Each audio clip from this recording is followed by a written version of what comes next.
What is Republic Act 8049 as amended by Republic Act 11053? What are the elements of hazing in the Philippines? Does the 1987 Philippine Constitution prohibits a person or student to join associations or fraternities? Magandang araw mga kapatid, mga kabagis, mga subscribers ng YouTube. I am YouTube vlogger Charlie P. Pinto and welcome to my vlog and to our episode, Alamin ang Karapatan Mo, Issues and Commentaries. What is the right to invoke self-incrimination? Do HPG enforcers have commission or percentage from the penalties of motorist violators? What are the rights and privileges of senior citizen under Republic Act 1994? What is the difference between legal separation and divorce in the Philippines? What are our online responsibilities and risk mitigation to prevent cyber libel? And come in, the return of military bases in the Philippines? What are the forms of bullying and cyberbullying that can become a crime?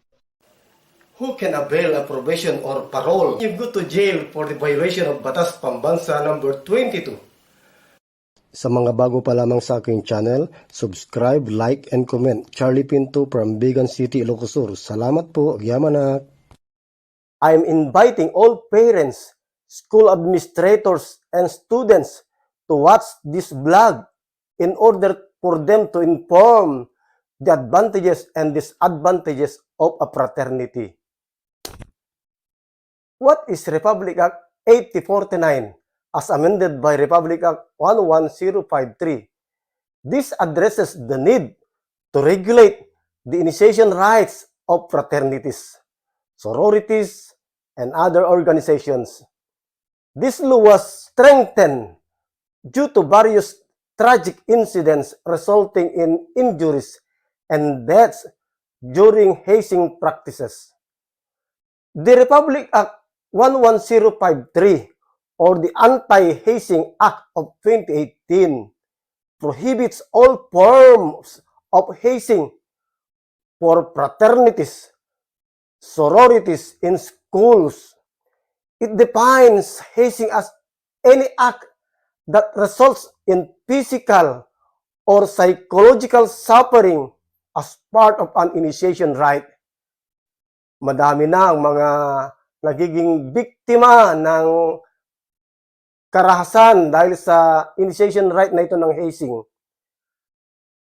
Kasama na dito ang mga pagpapalasing sa mga neophyte, pagsampal, pagpalo, pagpapahubad sa mga babaeng neophyte o incoming member. It is a duty of frat official under Section 3 of the RA 8049 to see to it that no physical harm or any kind shall be inflicted upon a recruit, neophyte, or applicant. May we listen an interview to our provincial chairman of the Confederation of Ilocano Association, Samahang Ilocano in Ilocos Sur, our chairman, Nas Tabangkura. Ito ba'y ginagawa pa rin ng frat ninyo na ang neophyte ay nagdaranas muna ng hazing? There's a strict order, provincial advisor nga may parity di hazing iti fraternity tayo tatan kapo of the Republic Act 11053. 11053. May pagel hindi any body contacts, any physical harm, any psychological harm, may panggap hindi siserek tatati Confederation of Samang Ilocano. Di kapalit na deta ket 5 nga community service. 5 community service no mabalingkang full-fledged member. Digi kasukat kindi padel tata. As of now, PSM, ano bang mga magagandang activities ninyo para sa pagtulong ng Samang Ilocano sa gobyerno natin at sa community? Pagtulong sa community, agar aramid tayo iti barangay cleanup drive, agar aramid tayo iti coastal cleanup drive, agar aramid tayo iti bayanihan project and bloodletting activities nga makatulong met iti gobyerno, iti komunidad tayo. Salamat, Pisem.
Sila ang member ng club ang Samahang Ilocano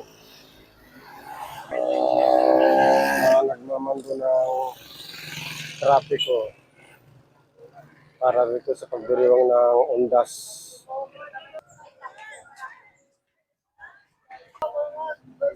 Tumatang na imagine Shopee. Gaway na na. Muna ito ito babae.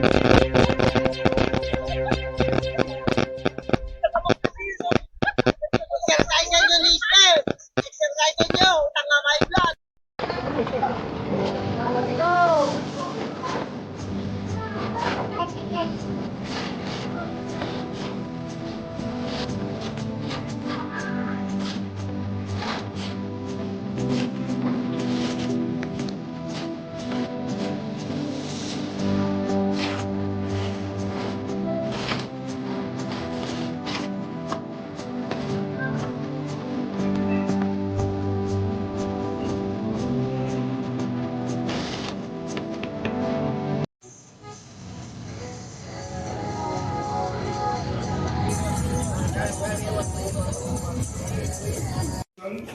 In grateful appreciation and generous support to our organization, the Confederation of Ilocano Association known as Samahang Ilocano, signed Executive Governor Mariano Paela, Provincial Chairman Nasta Bangkora, Regional Chairman Mayor.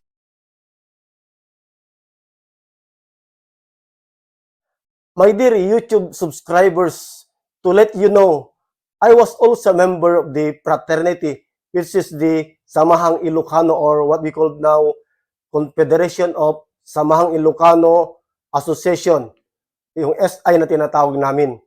And long time ago, nung high school ako, I was a third year high school, when I joined the fraternity, maganda nga naman ang may fraternity. Noong panahon namin yun, alos sa linggo-linggo may mga labanan ng magkakalabang frat, ng Nomads International, ng SI, ng APO, ng Beta Sigma, at iba pang mga fraternity. At nakaranas din ako ng napakatinding hazing, yung pamamalo, at yung aking maluwag na pantalon noon ay talagang sumikip dahil sa dinanas kong matinding pagpalo ng mga hazing members, initiators na tinatawag.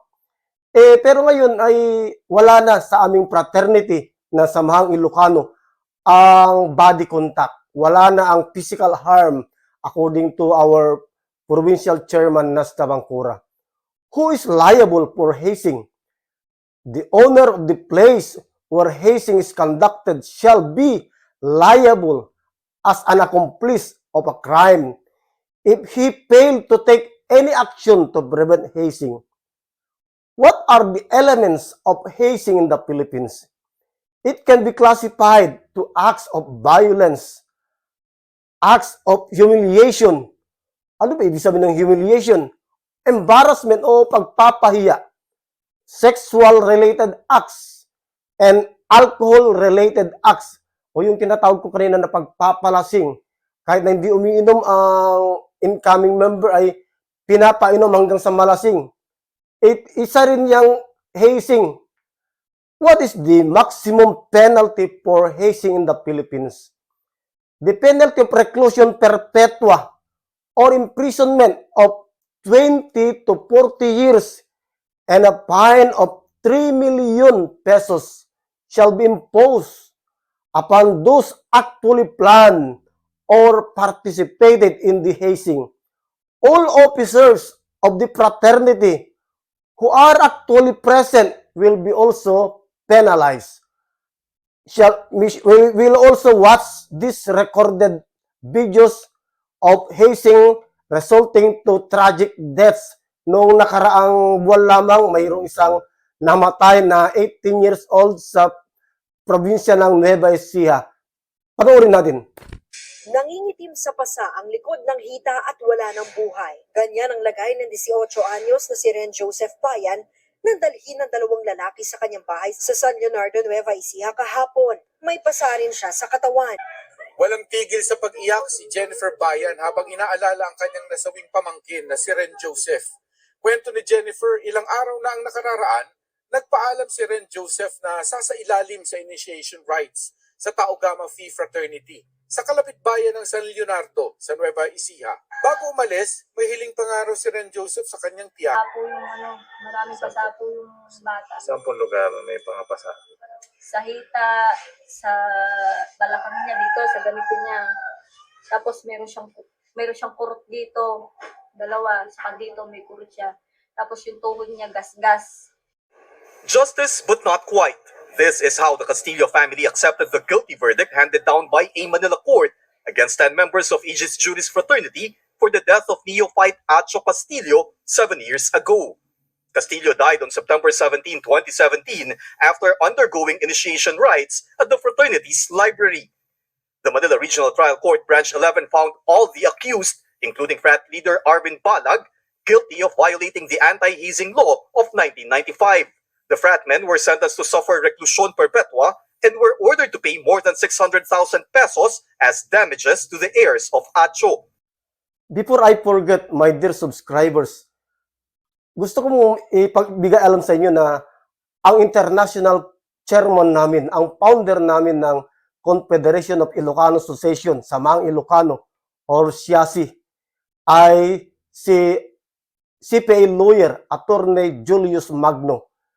Siya ay mayroong 3 doctoral degree at siya ay isang retiradong professor ng iba't ibang university sa Maynila at retired also na colonel ng Philippine Air Force. Highly educated person ang aming international founder na sa Attorney Julius Magno. Thus, the Philippine Constitution of 1987 prohibits a person or student to join associations or fraternities? The answer is big no. Because under the Constitution, Article 3, Section 8, states the right of the people to form unions, associations, or societies for purposes not contrary to law shall not be abridged. Ibig sabihin, mayroong karapatan ang sino mang tao, estudyante man o individual, na sumali sa isang union, isang grupo, asosasyon, or anumang pangkat, wag lang labag ito sa batas. Ulitin ko po, wag lang labag ito sa batas ay hindi ito dapat na hadlangan, lalo na ang mga estudyante. Dahil ngayon, ang napanood nyo ang aming Samaang Ilocano ay napakaganda na ang mga ginagawa, puro bayanihan, puro community service, puro pagtulong sa ating pamahalaan at sa gobyerno. Bago tayo magtapos mga subscribers at yung mga hindi pa nag-subscribe po sa aking channel, please subscribe Charlie Pinto Vlog para ma-update ko kayo sa iba pang mga legal issues, mga concern natin sa ating lipunan, sa ating bansa. Ayon sa aking bubuhit, walang nang-aapi kung walang nagpapaapi. Bawal po ang nga. Agdiyos ag tagina. Maraming salamat po. Bye-bye!